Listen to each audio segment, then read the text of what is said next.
TDP అధినేత ఇప్పటికే ఎన్నికల శంఖారావాన్ని పూరించగా వైసీపీ అధ్యక్షుడు ఇవాళ సమరశంఖం పూరించబోతున్నారు. ఈ ఇద్దరు నేతలు నేడు ఉత్తరాంధ్రలో సై అంటే సై అనబోతున్నారు. విజయనగరం జిల్లాలో ఒకే రోజు ఎన్నికల ప్రచారం నిర్వహించనున్నారు.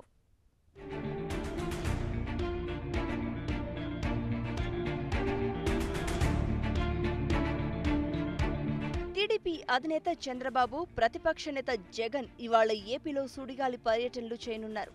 శనివారం ప్రచారాన్ని ప్రారంభించిన చంద్రబాబు ఇవాళ 4 జిల్లాల్లో ప్రచారం చేయనుండగా ఇవాళ సమర శంఖం పూరించనున్న జగన్ 3 జిల్లాల్లో క్యాంపెయిన్ చేయనున్నారు.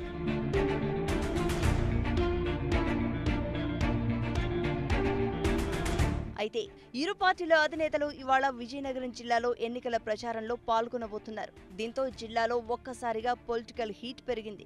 తమ అధినేతల పర్యటనలకు ఆ పార్టీల నేతలు అన్ని ఏర్పాట్లు చేశారు. శ్రీకాకుళం జిల్లా నుంచి హెలికాప్టర్లో నేరుగా విజయనగరం చేరుకోనున్న చంద్రబాబు ఉదయం 10:30 గంటలకు అయోధ్య మైదానంలో జరిగే బహిరంగ సభలో పాల్గొని ప్రసంగించనున్నారు.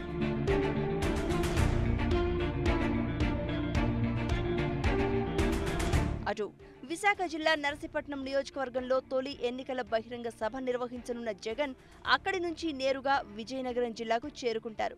మధ్యాహ్నం 12 గంటలకు నెల్లిమర్ల నియోజకవర్గం డెంకాడలో రోడ్ షో నిర్వహిస్తారు. ఆ తర్వాత తూర్పుగోదావరి జిల్లాకు వెళ్లనున్న జగన్ పి గన్నవరం నియోజకవర్గంలోని అంబాజీపేటలో నిర్వహించే ప్రచార సభకు హాజరవుతారు. మొత్తంగా ఇరు పార్టీల అధినేతలు ఇవాళ ప్రచారాన్ని హోరెత్తించనున్నారు.